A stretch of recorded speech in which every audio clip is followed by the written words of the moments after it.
Alexandria City Council meetings and council committee meetings are broadcast live and may be viewed live by the public on Optimum Channel, Cable Channel 4. The rebroadcast may be viewed on Optimum Cable Channel 4 and the City of Alexandria, Louisiana website at www.cityofalexandriala.com.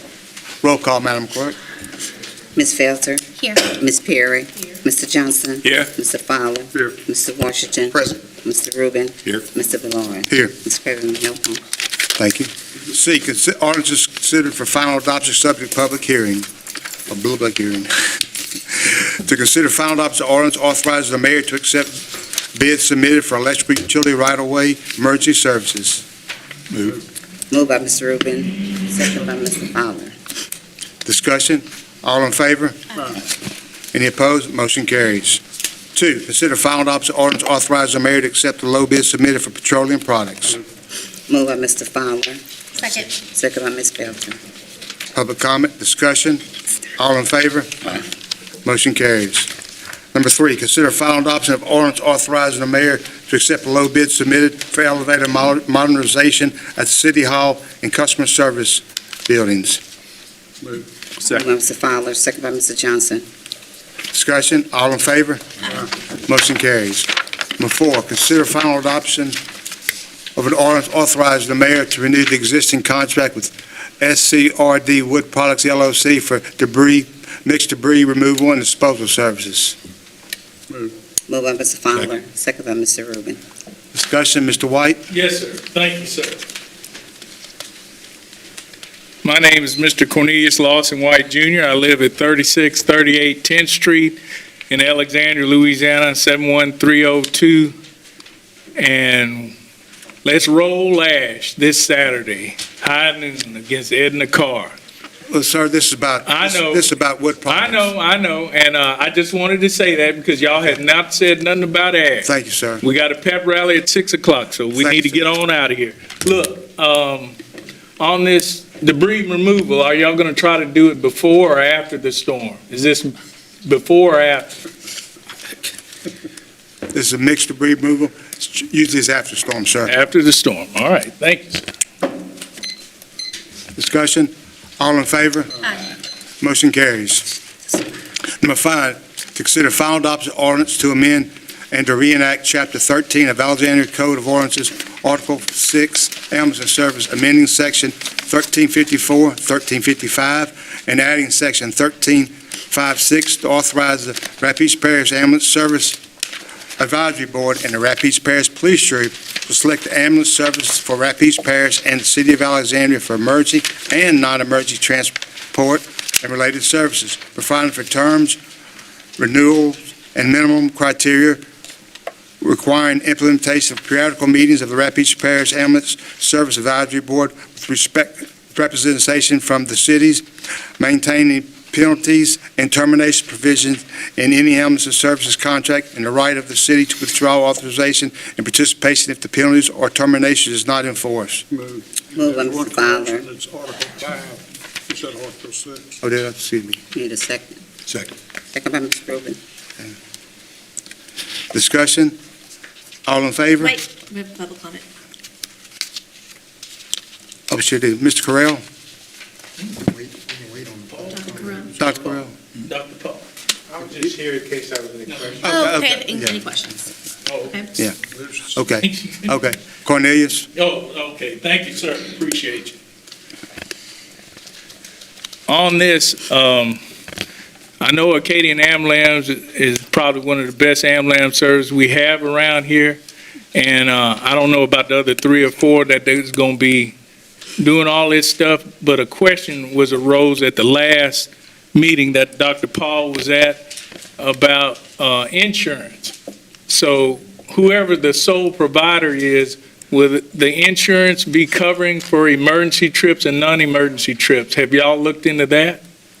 Sir, we're not picking anyone right now. That's up to the board. Okay, I understand. All we're doing is agreeing with whatever the advisory. But an committee- insurance question came up about Well, insurance. sir, you have to ask the advisory board when you go to their meeting. This isn't about that. Okay, thank you, appreciate you. On the advisory board, was that selected, that board was selected by the city, No, by the parish? by the parish. We had a member from the city of Alexandria. They gave us a list last week, last Tuesday. It was the city of Alexandria, the two hospitals, police jury had one, some of the smaller cities had one, the fire department had one, 911 center. It was a complete wrap each parish thing. And It so, seemed like the advisory board really covered like a full Oh, very. broad spectrum of the parish to have representation. and so in this, where it said mandating penalties and termination provisions in any ambulance service contract and the right of the city to withdraw authorization. Right. And participation if penalties or termination is not enforced. Yes, Yes. that gives us a clawback. Mayor, you'd like to talk about your clawback? One of the most important provisions in it is the idea that if, for example, if the jury were pressured into dropping the penalties in the middle of this, right?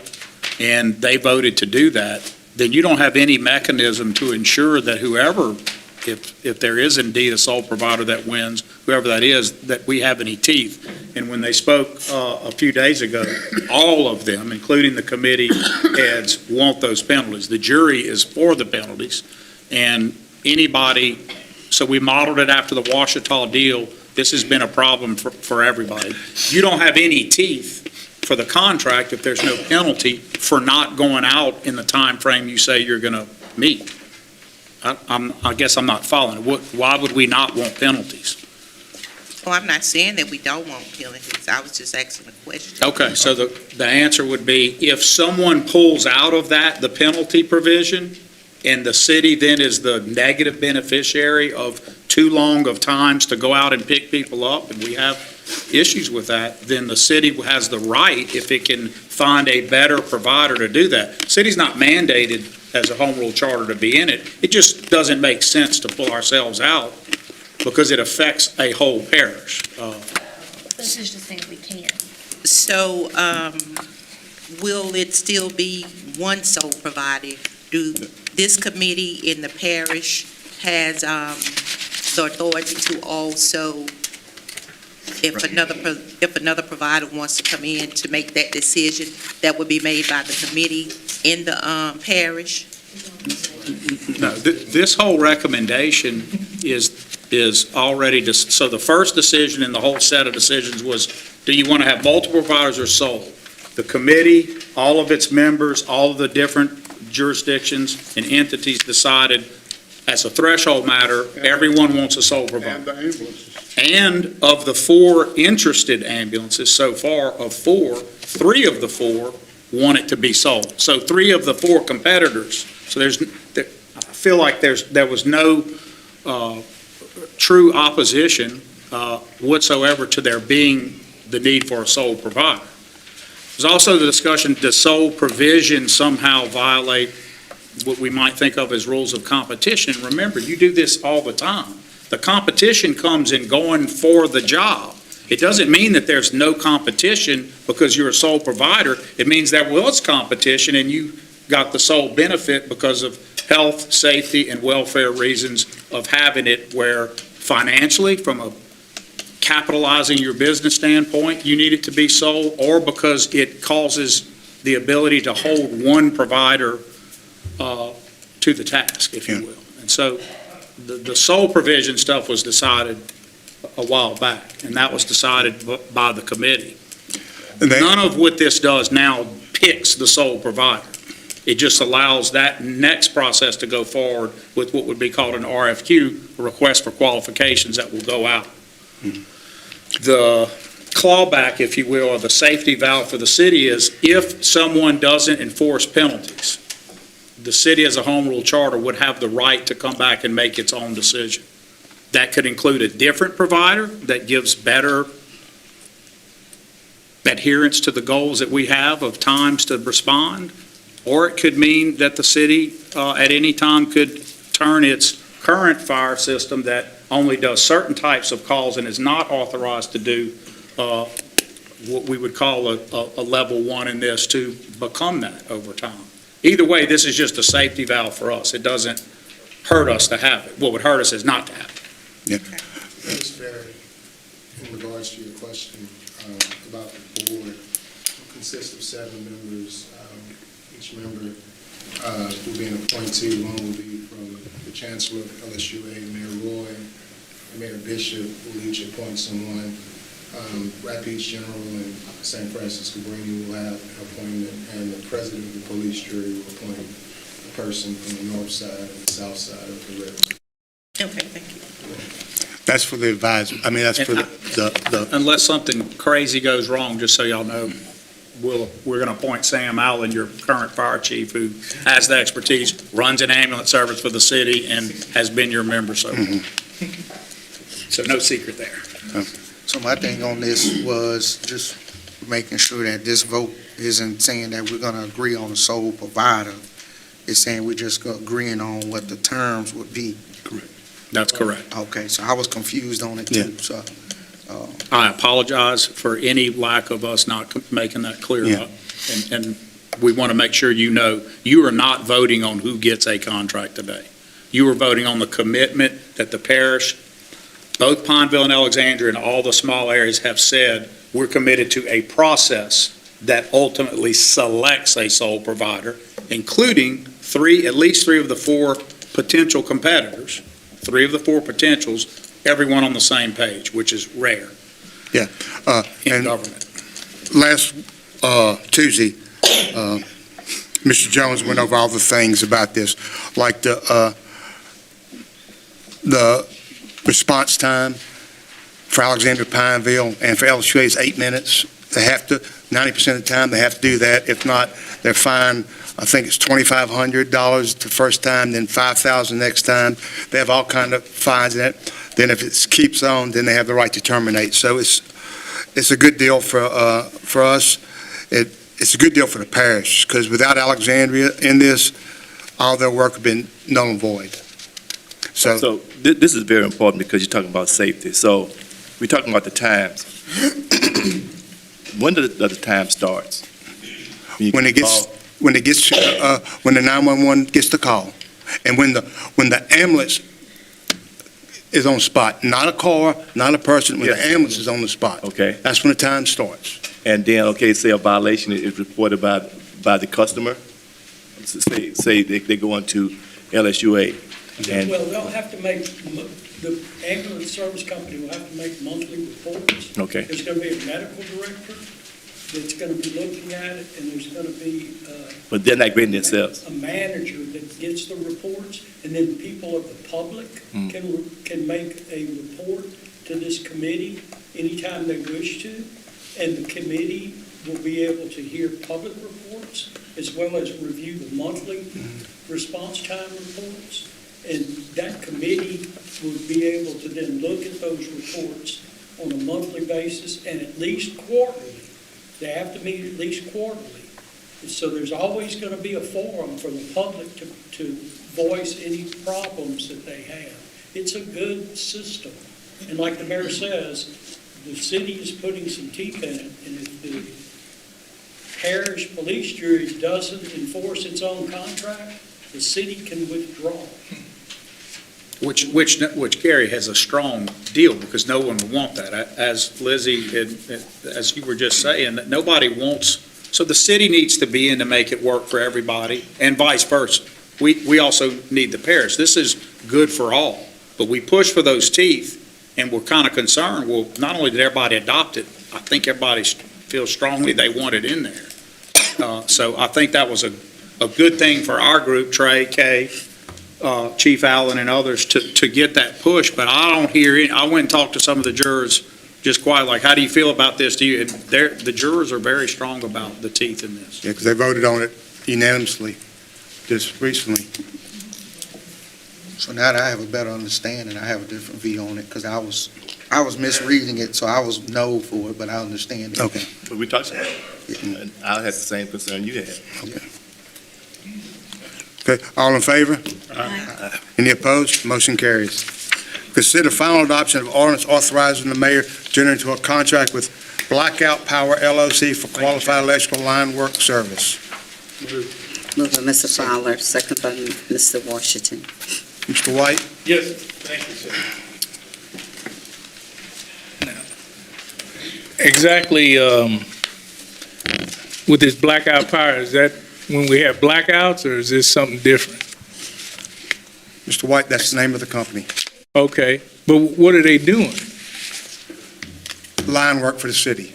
Okay, so that. To keep our electricity on, sir.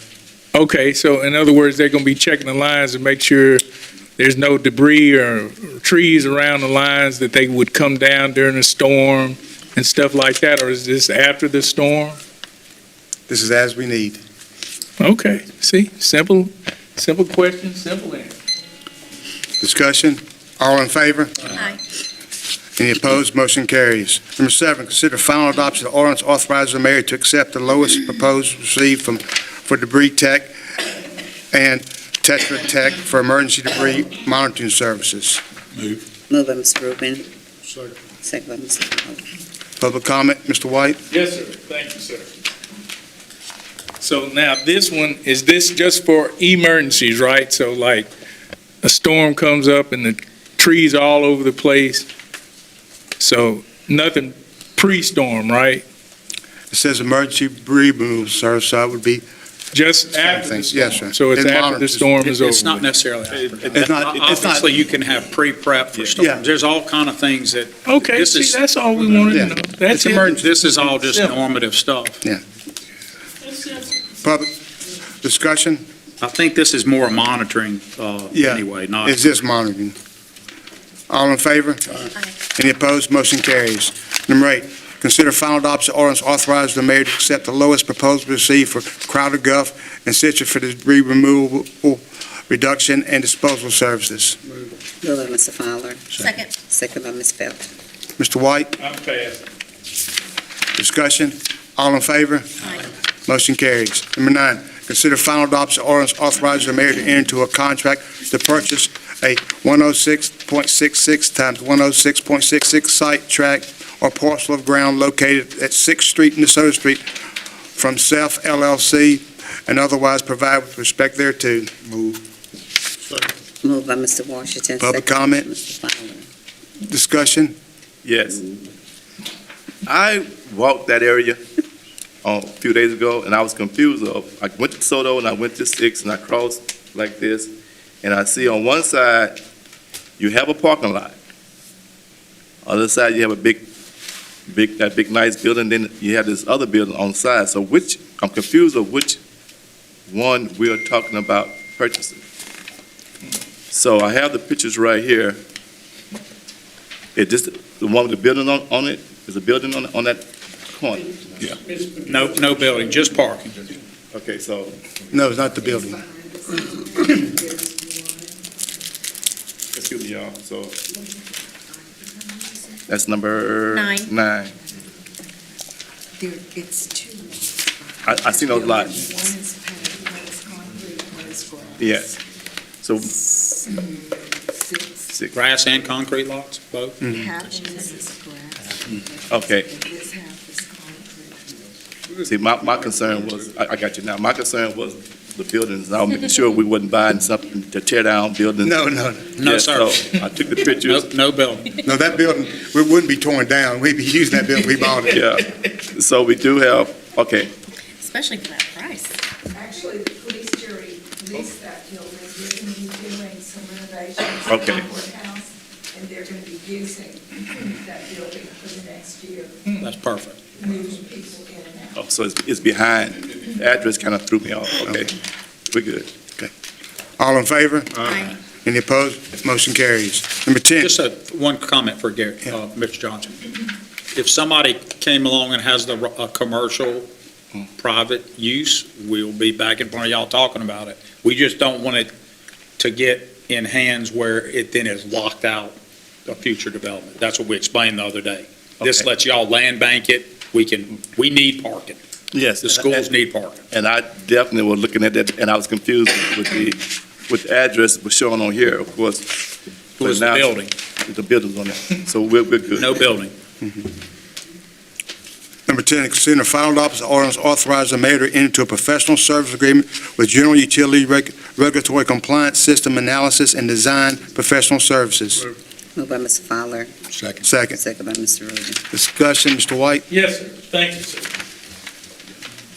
With this compliance and stuff, is this to help our utility bills or something, or is it make sure the electrical, what exactly is this? So they do all of our regulatory compliance, system facility planning. So system facility would be what assets we have, for example, at DG, also at Bayou Cove, all of that. They do our infrastructure needs, recommending the physical changes, upgrades, and things that we need. They help manage the assets. They help to manage and think about future financing. They do our programmed economic analysis with, in conjunction with us for MISO, for our integrated participation in the MISO system.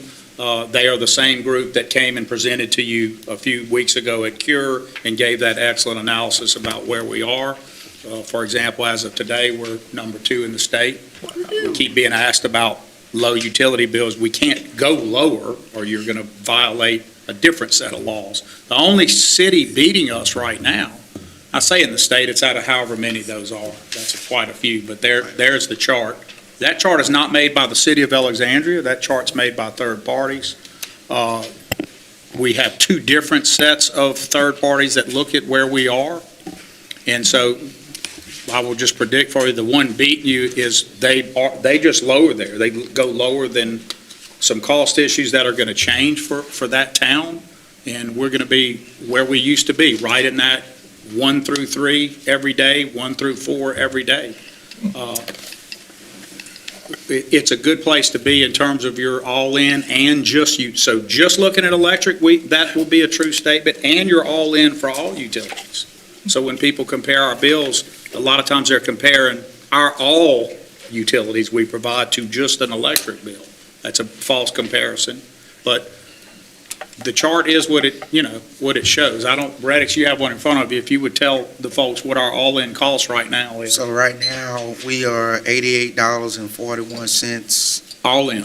all in. So we have only one place that's beating us right now, but that won't last. Yeah, they're having well, the reason he knows that is because he was at a briefing earlier today, is because they're having to renegotiate an all requirements contract. That's going to, the market, they had a long-term deal that kept them there. A lot of the co-ops had long-term deals that all folded off in the last 2 years.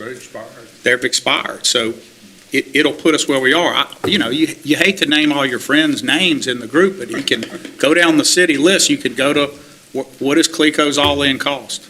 CLECO's all-in cost is $129.29. So $129.29, we're 88.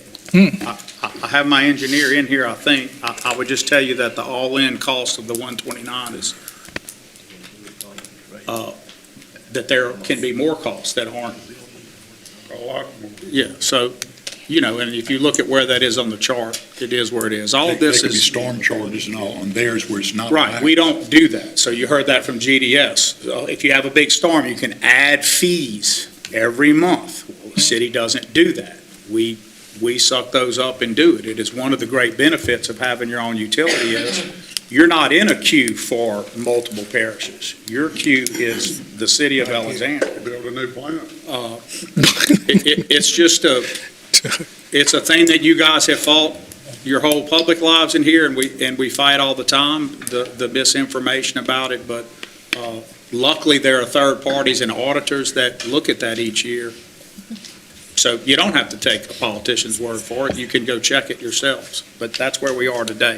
GDS has been part of what built the new AUS system that is behind of all this. And just for the last note, which I think is as important as any, no one else applied for it. We think it was important and probably would never have recommended you change GDS right now anyway because of the good job they've done. But RFQs are good for people. Keeps everybody honest, keeps the market looking at competition, and it was a good thing to go out and do it anyway. All right, thank you. Thank you, Mr. White.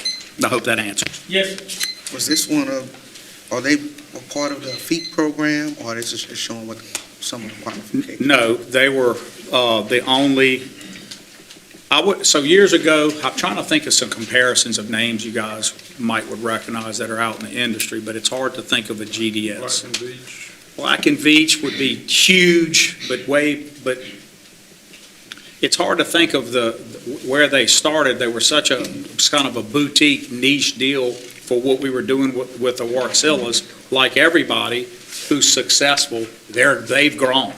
GDS is big now. They showed you their footprint when they were here last. It had grown so much since I last saw it. But I will tell y'all, we're still getting whatever, because we did it with them in the beginning, we're still being treated like the, sort of that first customer that helped them to grow. We're the We're still first getting one. that kind of attention from them. It's a very large company. I did Yeah. check into it and all the different projects that they have. I mean, when I read like some of the comments from other customers, everything was just like the top of the notch when I researched it. So I think it's a good company for us. They earn their fees. Absolutely. And they do a lot of municipal. That's their focus, yeah. That's sort of Yeah. their niche. And remember, guys, despite what you hear out there, your all-in with everything we do is in your number. So if that's your all-in, to drive your car off the lot, that's your full note no matter what. And like they showed you, you're going to pay off your assets with your all-in, still beating everybody. When those get paid off in the next few years, depending on what you decide to do, you're going to have a sweet spot where those assets still have a huge amount of useful life left. 10 or more years of useful life where they're paid off. Where you'll be then. It's just a good place to be. I know nobody wants to pay any utility, so you're never going to have anybody say anything, but it's a good place to be. All in favor? Aye. Any opposed? Motion carries. Thank you. Number 11, consider final adoption ordinance rezoning property located at 3031 and 3105 Dawkins Street from SF2 Single Family District to B3 General Business District to allow for expansion of commercial parking at the site for existing businesses. First. Moved by Mr. Fowler, Second. second by Mr. Rubin. Mr. Keith, you like to talk? My name is Keith Rabelais. I live at 3022 Nelson Street, which is about a block from this particular property. My main concern about this proposal is that it'll increase commercial traffic on Dawkins Street. We can't handle it. There's a road buckling up. Dawkins Street is buckling up Yes. about 150 feet from where this project is. And that's from residential traffic. So that's my biggest concern. Mr. Rabelais, I know that he's putting a ordinance on it, or deed restriction on it where he will not have access to Dawkins Street. Again, that's my biggest I know. problem is Dawkins Street access. I just know because if you look, reading through the minutes from the zoning board, he will not have access. Meaning it would be fenced in on the Dawkins Street side, so there wouldn't be any through traffic. No, Right, no entrance, no Two. exit. No entrance on Dawkins Street. no entrance on Dawkins. Or No entrance. Or Or exit. exit. Okay. That's it. Mr. Nugent, You need to go to. you like to say something? Okay, but I just don't want it. Okay, that's fine. That's fine, Mr. Thank you for coming. Yes, sir. Oh, look at here. Miss Louise Spence, imagine that. Louise Nunley Spence, excuse me.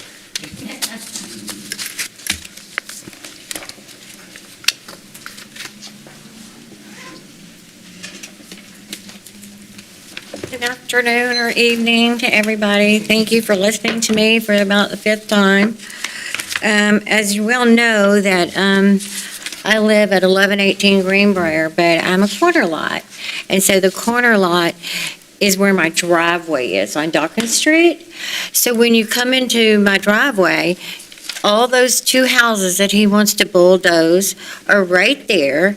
An eyesore would be to have a used car sales lot across the street from me. And I'm going to read to y'all something that I researched, and it has to do with spot zoning. And it says, it allows a single small parcel of land to be zoned. It says, why is it bad?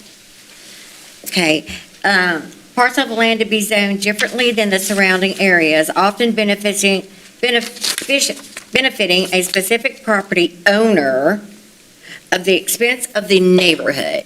The expense of the neighborhood. And, let me see, I kind of lost my spot. Eventually leading to decreased property values. Well, I've lived in my home for 39 years. I have a lot invested in this area. And I don't want to see my property value go down because I have a used car sale lot across the street from me. And I don't really like that. And the noise from them coming and going, that's going to be another concern.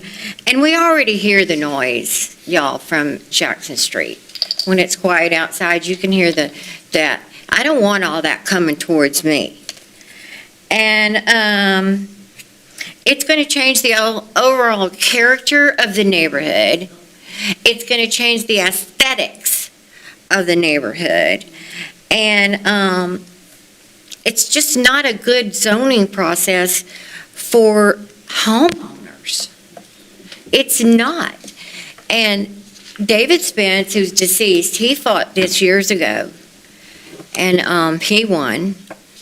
And but we've never gotten this far. We've always won it, at the zoning board. But this last time, the zoning board did not agree with us. And so I just really have a problem that what has changed in the zoning thing? Why are we not still protected when we were twice? Twice, and then, no, we're not. So, it raises concerns about the fairness and the potential corruption of zoning. And that is something that we as Alexandrians do not want. I don't want that. I want the zoning laws to be clear, concise, and fair for everyone. It is not my problem that Mr. Vanderhoven built this area. Actually, his dad built this area. And he's complaining that he does not have enough parking space. However, he owns the two lots that are adjacent to it on the back end of his property, and that's all. Just the back side, and that's all. And the other is his property, and the other is another lady's here. So this, to me, is impinging on us, that they want to change the zoning area, that it should not be changed, because the zoning means, spot zoning is just to go into one place. But this is not, this is a neighborhood you're trying to change. And it's, the whole thing. So anyway, the building was built. Whoever built the building and designed the building, the architect, it's their fault. It's not our fault. It's their fault. They did not provide the parking that should be available to them. And so we're suffering the consequences of that. And I think Bart needs to it's just like if you outgrow your home, you move. If you outgrow your building, relocate. But don't change us. Don't let it impact us, because it's negative impact for us. There's not one positive thing that's going to come out of this for the homeowners. Not one. It only benefits him. Thank you, Ms. Spence. Oh, I used up all my time? We're like 6 minutes. Thank you for listening. No problem. Before we move on from her comment, I have a question. So I would like to know if this would actually be considered spot zoning, because the property adjacent It's the opposite of spot. behind the property was already. There's property already zoned next door. Anything adjacent to something is not considered spot zoning, I know that much. I think Ms. That's all right. Spence was making a valid point. Oh, of course. It's not exactly the same thing as what legally is called spot zoning. Okay, But she is making a valid point, she is. yes. Yeah, I don't want to take away from Ms. Mentz's point, because it's a neighborhood integrity point. And I don't want to bore everybody with a bunch of legal stuff about it, but technically it's the opposite of spot zoning, because spot zoning is about making it, for one. This already, if you look at that whole area, is split down the middle. It's all commercial, law offices, that's all commercial. This is allowing the two, so Jackson Street commercial, neighborhood residential. Two houses that touch the neighborhood side. Louise's house is on this corner where Greenbrier, where it all meets in a corner. The old Peterman house was across, bad shape, and I think it has some, it's not them anymore, but anyway, that house is across, Louise is here. Judge, These two houses come up. This would allow them to creep commercial in, but as I understand it, and it would matter to me, by the way, it's my neighborhood, I live a few blocks away, and I grew up on 1104 Greenbrier. So I grew up On the corner, 3 houses down. 3 houses down. Getting rid of these two particular houses, they're not in the best shape of the houses for the integrity of the neighborhood. But, well,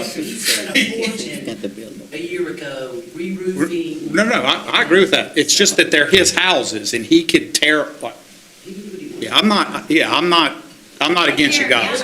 I'm not against you guys. If I could just talk and not be interrupted, that's kind of not how it Garden works. district too. So, It's the garden district. Okay.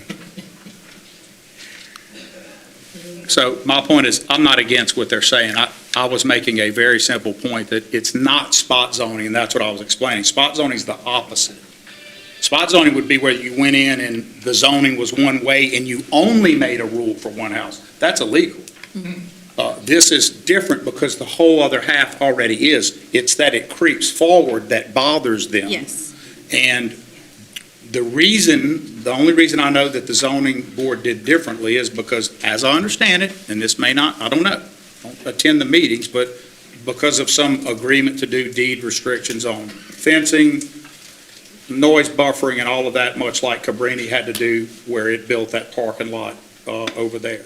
That's what I know about it. I'm not making a recommendation. I respect Ms. Spence, whom I've known all of my adult life and a lot of my childhood life, and I respect all the people in whose neighborhood this is. I know the heirs grew up, they were all right there as a kid growing up.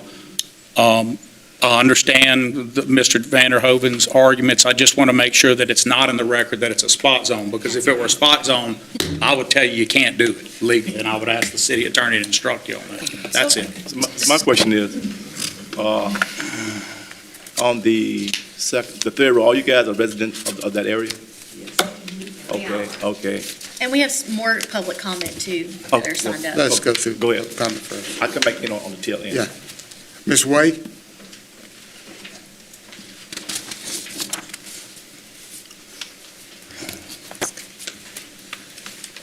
Hi, I'm Elise Way, and my husband and I live at 3023 Dawkins Street. So my house is right next door to the two houses he wants to tear down. In his documentation that he provided at the housing zone, which he handed to me afterwards, or I would have said something, my property is falsely obscured in his presentation. If you look at it, I don't know if y'all have the copy of that, but he's got, his architect or his designer or whatever has trees, so you don't see my house. Now, I do have pictures of my property line next to where his property lines could be, and when we came before, I gave to several of y'all this, and I just made some more copies in case you'd like to see it. I'd like to see it too. So, first of all, he talks about the shape of the houses.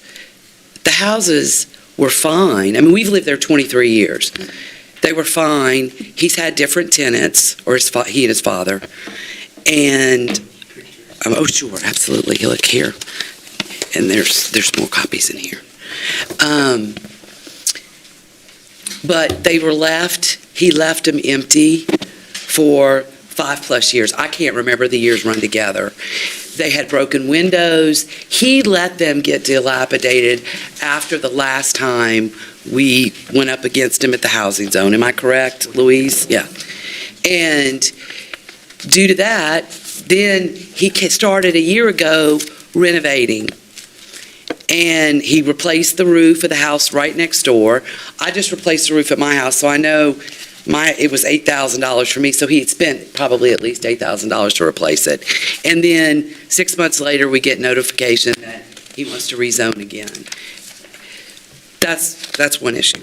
Number two, in the 23 years we've lived there, and it's my understanding that once that property was built, that my house has started getting water in it. And in 23 years, I've gotten water 4 times. And where's Mr. Jimmy?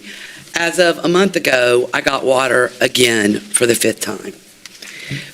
My house is 2 levels, so the house part on piers is fine, but the lower level, his drainage in the house next on the other side and in like Mr. Jimmy's and Eric's house, the way it drains the downspouts, it pours in my house, it comes in. So my one concern is he wants to put permeable concrete, which I did read some research on it, and everything I've read about it is it requires maintenance. If you look at the pictures I've provided of the fence that he's supposed to maintain, even after my husband and I spoke to him and he said, I'm going to have it fixed, we're 10 years later and he's never had it fixed. You can look and see all the broken stuff, and if it wasn't for Mr. Jimmy doing patchwork repairs, there would be holes all through the fencing. And in parts of the fencing, which I didn't even take pictures of, there's no fence boards. So I don't want this next to my house. I've dealt with the street sweeper for 23 years that cleans his parking lot. I deal with the dump truck, the dumpster truck at 4 in the morning. I've dealt with the yellow lights coming through the back of my house with blinds, and I don't need it on 2 of the 4 sides of my house. It's not fair. I appreciate Mayor Roy's comments on it. I know, I saw where he was going. At first, I was like, wait a minute, it's not what you think it is, so I apologize. But it has been, and it's something that, when is it ever, like Louise said, what's changed? The other thing is, yes, it's going to be closed, but it's going to be a 6-foot chain link fence that any child can climb over and be in the side of my house where I have 2 bedrooms, and the lovely landscaping is going to be a great hiding place for anybody to hide and break into my house. I mean, these are the things that, I'm concerned with. Also in the Housing Commission, he talked about, when they did the parking lot for the church, I've talked to the neighbors. Well, I went over there after that. There's one house that abuts against that parking lot, and they've got a 12-foot, well-maintained double wooden fence, not this measly thing. There will be no sound control. There will be all these things that he's promising. He's had all this time to maintain. He's had all this time to have a conversation with us. I haven't heard from him. Have you, Louise, since the zoning meeting? I don't trust it. I wish him well. I'm like Louise. There's lots of space where commercial property is growing. Move your property to commercial. I didn't buy my house 23, almost 24 years ago in a neighborhood to find out that I'm going to have a parking lot built next door to my house. I've already got it behind, which I was aware of when I bought it, but I didn't think we would be surrounded. And the last thing I want to say is, when you consider this, please consider how you would feel if someone wanted to build a parking lot next to your house after you've lived there 20-plus years, and as Louise, 40 years. I'm sorry, I don't see any viable, and it is a character thing for the Garden District. So thank you for your time. Thank you, Ms. Wade. I appreciate it. How was it determined that the parking lot was needed now? How's it? I can answer what he's told us at the housing. Okay. I'm on the list. Yeah, he's. Now, let Mr. Broderick come up. We'll have discussion after we hear from everybody, okay? Council members, before you, I know y'all have to finish with this, and I think y'all got a couple, good many more speakers. Three more. I wanted to stay and listen. I'm on my way to Ash. I'm sorry Mr. White has accused us. We have a bunch of, I was going to read the proclamation that we've done, which is quite nice for him. Also wanted to report to you. Let me get this in order. May I have one of your personal privilege to Go tell ahead. you about Ash? Any Go right problem with that? So I'm on my way there. They're having a series of events tonight that I want to invite all of you to go to. I think they start about 5:30. The gates opened. There may be some stuff specifically around 6:30. I'm bringing a proclamation to them physically now, but I also wanted you to know I issued an executive order. It's 2024-3, the 3rd of 2024. It authorized us to help do a lot of things. They were having things at the school. There are lots of issues with gleeful, happy parents that we have to watch out for when you have something this big.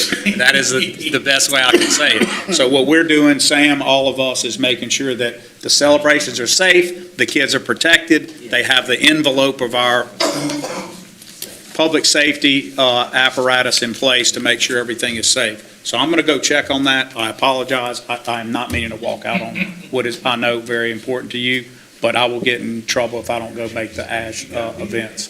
And they are on their way, as all of y'all know, the Superdome. I'll be there. And it's going to be for the state championship, and that will be Saturday. And so I have a beautiful proclamation, but I won't have time to read it in the record for y'all. But I know when they win and come back, they'll be in here like Peabody. It makes us proud, and we'll get to talk about them then. So thank you, and excuse me for leaving early. Mr. Broderick? Mr. Broderick? No. Jim, go back 3 minutes. Jim. Yeah. 3 minutes. Yeah.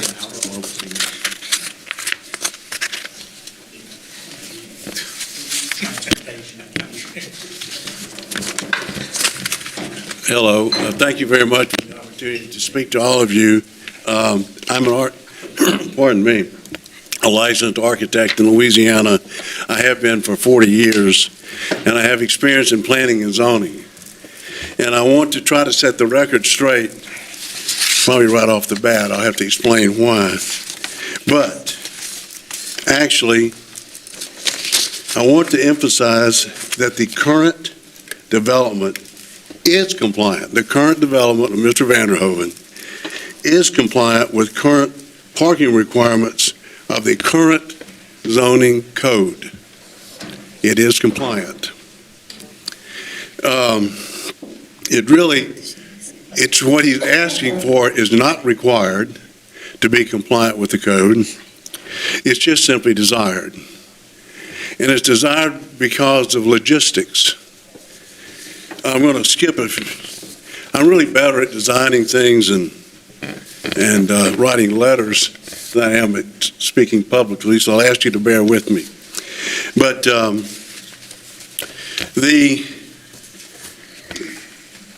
when you have he presented to the board, to the zoning board, that he had a shopping center of 35,000 square feet. And according to the zoning code, shopping centers get one parking space per 200 square feet. That would yield 175 parking spaces for his development. How many square feet you said? 200. How many square feet does he have? He said he had 35,000. Okay. So that would yield about 175 spaces. He has about, depends on how you arrange the site, everything's subject to design, space for about 130 spaces. Now, the issue with that is based upon Alexandria's code, your code, and I'm going to try to read this. I don't have my glasses on, so it's Put them on, a little difficult.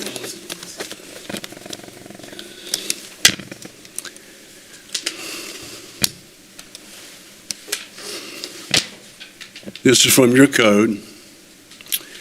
It says, defining a shopping center. He said he had a shopping center that gives you one space per 200 square feet.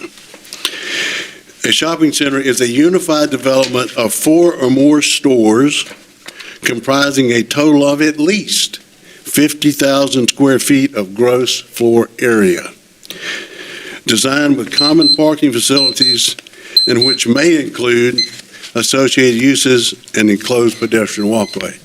He does not have 50,000 square feet. By your own code, he does not have a shopping center. So in that case, parking is determined what's required when you do a development. Or another factor called the use factor. It's in your code. Offices, businesses, and professional spaces, tenants, one space for 400.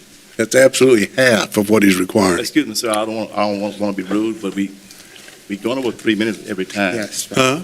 We have 3 minutes. We have 3 minutes. I know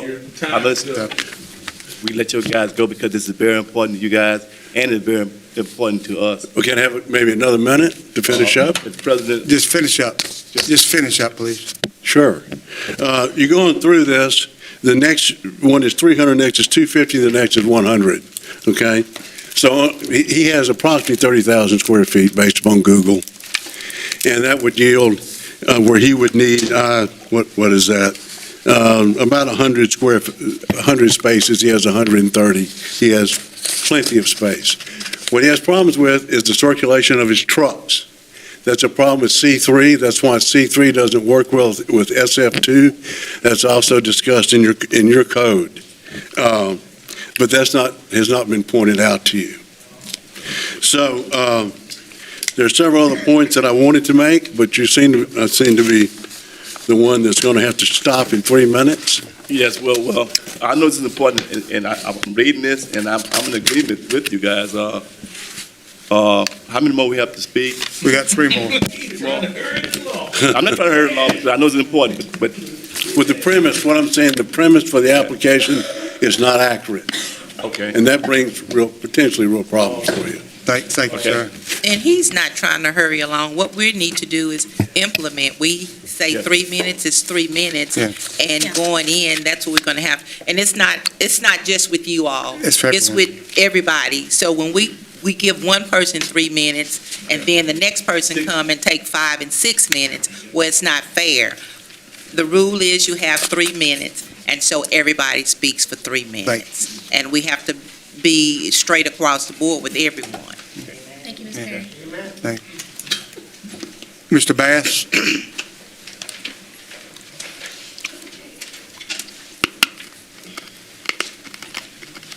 William David Batts.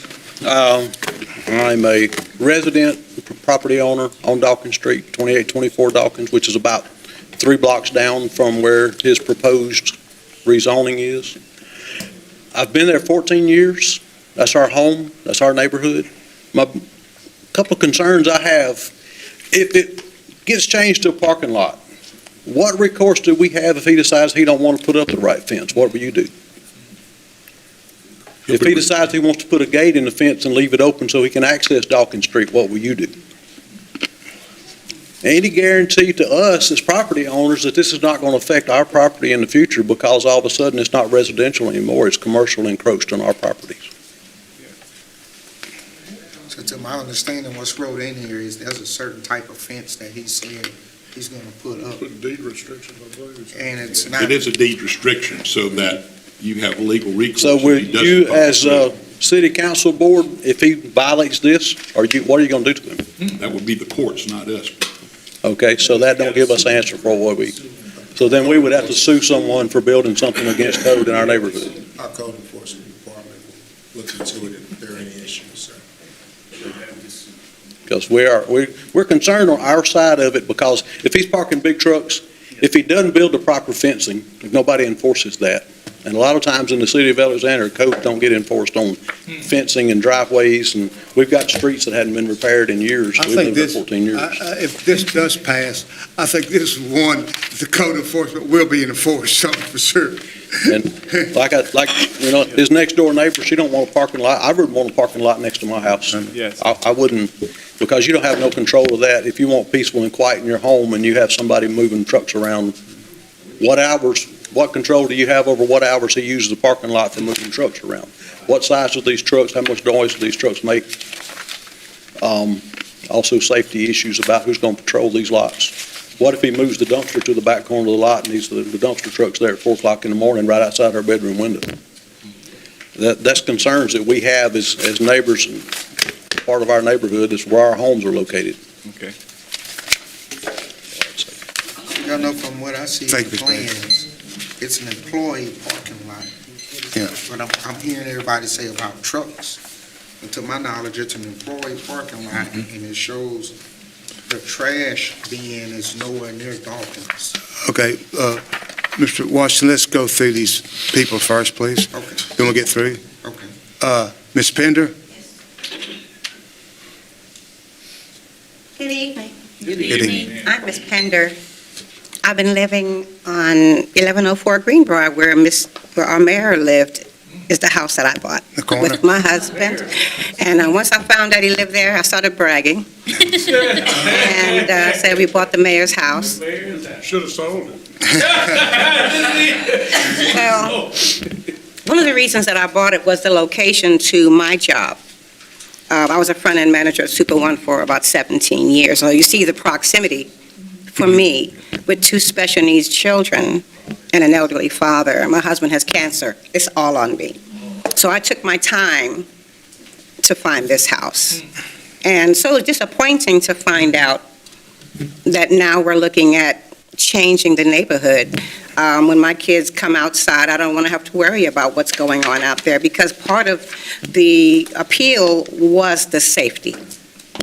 After meeting Mr. and Mrs. Ayers and seeing how wonderful they were, the neighbors, it was enticing, and so we've been living there for 10 years. And so what we're asking as a wife and mother and daughter, I'm asking to help us keep our neighborhood a neighborhood. It's important that it feel that way, because I'm pretty much responsible for everybody in the house, and I need it. Thank you so much. Thank you very much. Mr. Bertrand?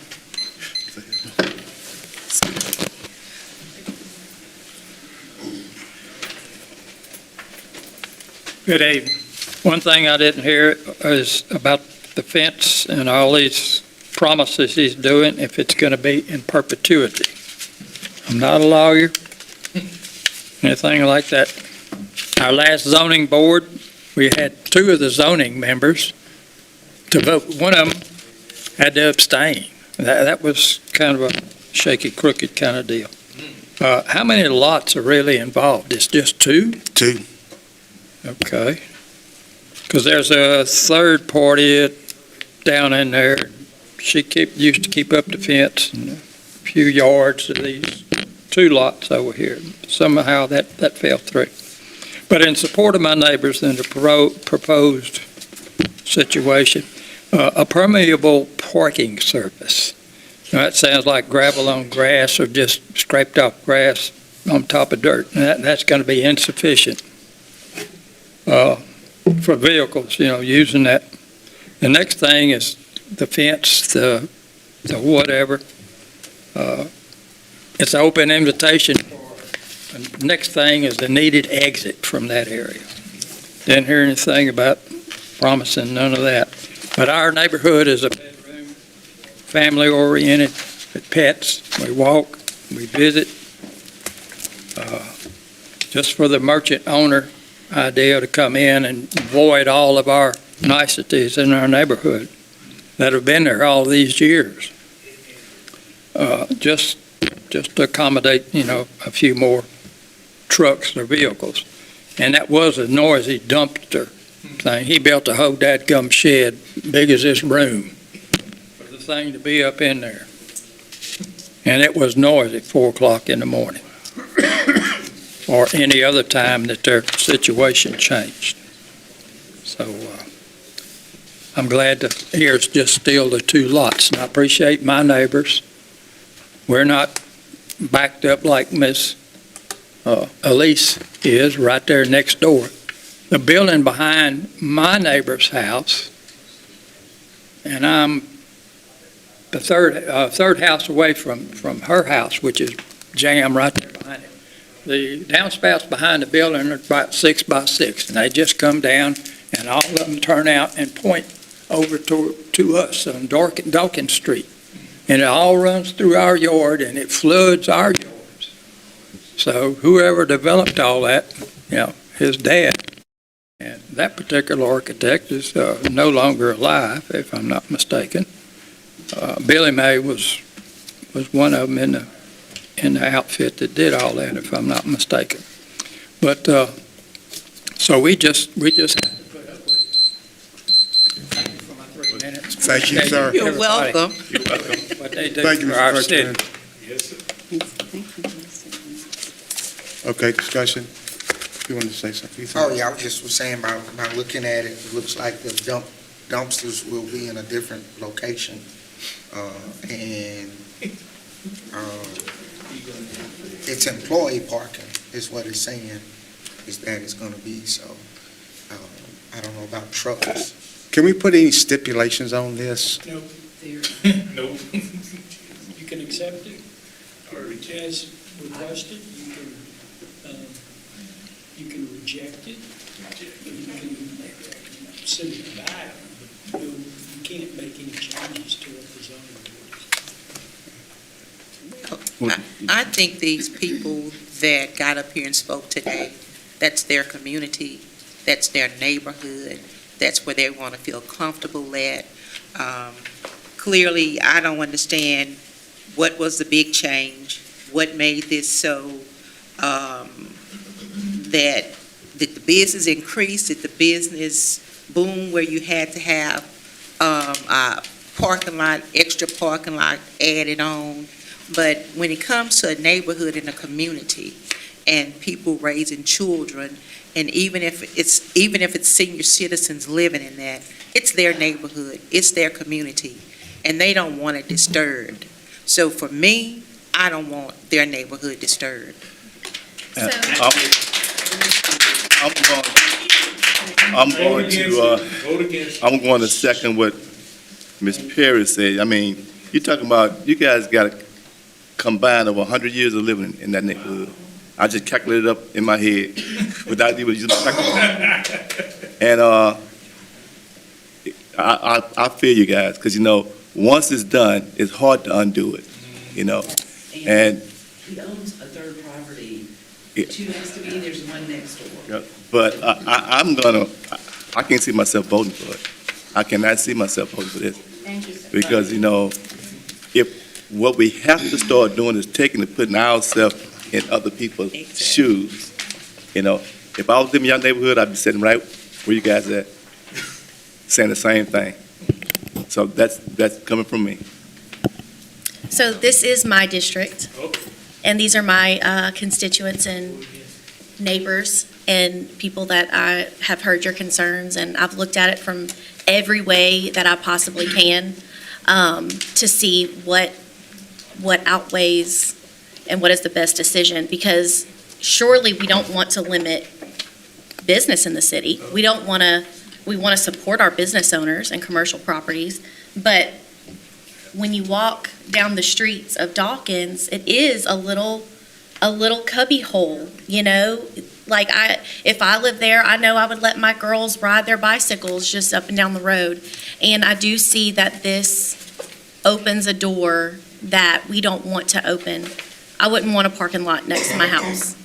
And I've been there many times, and I've looked and I've seen other houses around that your neighbors, y'all are putting money into. And you're proud of where you live. And even though I would love to support an expansion for a business owner, I can't risk the integrity of a neighborhood, especially when every single person around there is against it. there's no way that I would do that to a neighborhood. And I appreciate you for voicing your concerns. And I think there are too many, right now, things out of control, that are out of anyone's control. If we do approve this, that could happen. We say we're going to do X, Y, and Z, but, you know, when your feet are held to the fire, or if they are held to the fire, is that really going to happen? So I do appreciate our garden district. I happen to think it's the best place to live. And I really appreciate all the concerns that you've given, the emails, the calls, just the evidence that you've provided. And I think the most notable, really, honestly, is Mr. and Mrs. Way. I mean, that, when you see it in color, when you see it, you really see how that's going to affect an actual home. So those are my thoughts. I did want to ask a question. I know the last time I was over there, one of the houses, someone was running a generator and was living out of it. And I don't know if that was the one that he owns or if it was one next to it. That's on the other side of me. That's on the other side of you, so he doesn't own the one where there's a generator. They're running a generator. Okay, because that was one of my concerns, was because I know 2 of his properties were abandoned properties at one point in time. Well, he's, in the 23 years, the one right next door to me, someone else owned it. And he lived in Jackson and his daughter lived here. So he would come home. Well, the daughter, the ex-wife remarried and moved away. So that's when Mr. Vanderhoven bought the one right next door. And since then, they've had tenants. And like I said, the last tenants, I don't remember, it's more than 5 years, because my son graduated from high school in 2018, and he was already, it was before he graduated from high school, but I don't know the exact. And he left it empty, and there were some broken windows and some damage that the tenants did, and he didn't do anything to it, and he just let water get in there, and then he wanted to claim people were trying to break in. No one ever tried to break in. The damage was from the last tenants that they evicted. And he never fixed it up. And the one next to that, someone who worked for my husband lived there, and he said he never fixed the air, and they moved somewhere else, and nobody's lived there since then either. And what about that other one? Looks like it's a third party, so that was a tax sale deal. Is someone living in that? My tenant living there. There is a tenant. And He has 2 houses with tenants and 2 without. 2 of them. What do you got? But the 3 in a row, I feel like the 2 next to me, or the first ones that he's gonna want, he'll eventually want to get them all. Well, I'm saying because it's abandoned. Yeah. So much better than tax. And I did want to say, y'all were asking about trucks. The trucks we're talking about, it's an office supply business that's in there, and all their fleet of trucks are lined up. If you go through. I don't mean to interrupt you, but we can't have, we've had public comment time, and that is over, and you can't speak from your seat, so, but thank you. It's a question, Big Paul. Well, I think Mr. Webb wants to say something. You want to say something? Yeah. You know, it kind of sounds like we're setting ourselves up for some really dilapidated situations occurring in your neighborhood. He's not going to fix those houses up as they are, and I'm not necessarily saying that we should reward him for doing something bad, but the fact is, the renderings that we've seen on what he wants to do over there is really quite nice, and being that it's going to be separated off from Dawkins Street, there's no ingress or egress onto Dawkins Street. You just can have landscaping back there, you can have a fence back there. The reason he's wanting to do this is that he has current tenants whose businesses, we have letters in here from those tenants whose businesses have expanded and they need more parking. Whether they're required to have more parking or not, it's not. Please don't talk from the audience. I'm just saying that he's trying to maintain a commercial spot. And if we don't let him go back there and build what's going to be a nice addition, or looks like it's going to be a nice addition, it's like you're liable to end up with something that's going to be so much worse. You know, this reminds me a lot of when they were building the Masonic, on Masonic Drive, when that big apartment complex came along. They were going to build all these apartments back there, and everybody was screaming and hollering about all these apartments and how terrible it was going to be. Well, you know, it ended up being a very nice complex. Did it add traffic? It added some traffic, but it wasn't bad. But that property could have been used for other things under the present zoning that would not have been very nice. Having built some apartments. And I think, well, maybe, you know. He's done a great job maintaining what he's already got Well, there. I think there's, with code enforcement and everything, that we've got some restrictions are in there on what he says he's going to do. And it's with any other project in town, that's all you can go is by what people say they're going to do. And if they don't do it, then there's recourse against those folks. So, No. We're already. No. Vote against. Damn it. Vote against. Ready to vote? Sir? Yes, sir, Mr. Ball. So that's it. Is there a recourse, Mr. Goins?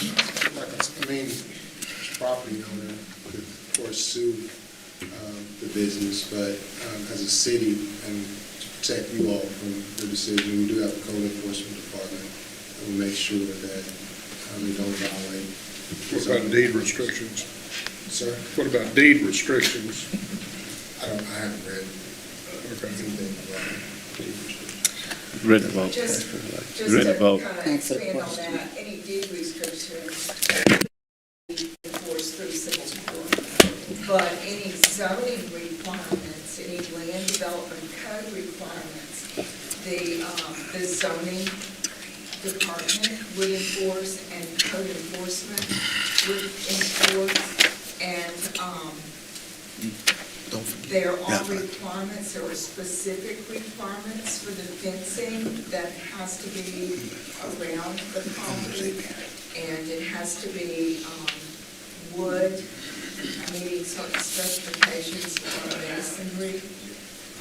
The reason, I believe there's a chain link fence there now, that was probably because it was pre-code and it was grandfathered in, but any new addition would have to meet the zoning, the planning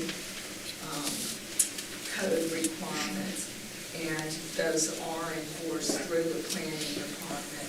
And it would require the citizens to call the planning department and make those complaints so that they can go out and investigate.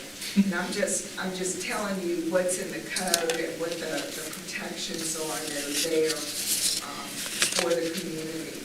This is all within the code. Everything that he has requested is within the code and around by the code. But it's up to your discretion as to whether to extend or change this zoning.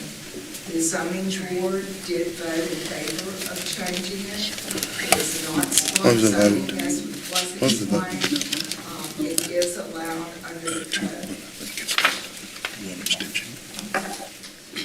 If it does pass, I would hope that it would be kept up and nice, because the plants do look quite lovely. But my question is, do you feel like you have enough to vote on? No, I just said and heard something totally different. I mean, this guy have a history. I mean, why let go forward and then hope he do what he's supposed to do? These people said and pour their hearts out. They lived there for years and years and years. So why do stuff and hope that it works? So we just need to vote on it. You know, come on now. Call for the question. Let's go ahead and vote. Question's been called. You call for question? Yeah, call for question. We have a motion on the floor, which is moved by Mr. Fowler and second by Mr. Rubin. Yeah, roll call. Mr. Fowler? Yes. Mr. Washington? Yes. Mr. Rubin? yes. Mr. Villard? No. Ms. Felter? No. Ms. Perry? No. Mr. Johnson? No. Yes. to vote some more in. Vote for that. He should have been here, but defend himself. Ready, White voted out, Ruth voted out. He's out of town. Well, it looks like I'm gonna have to run for office now. Meeting adjourned. You forgot, Jim.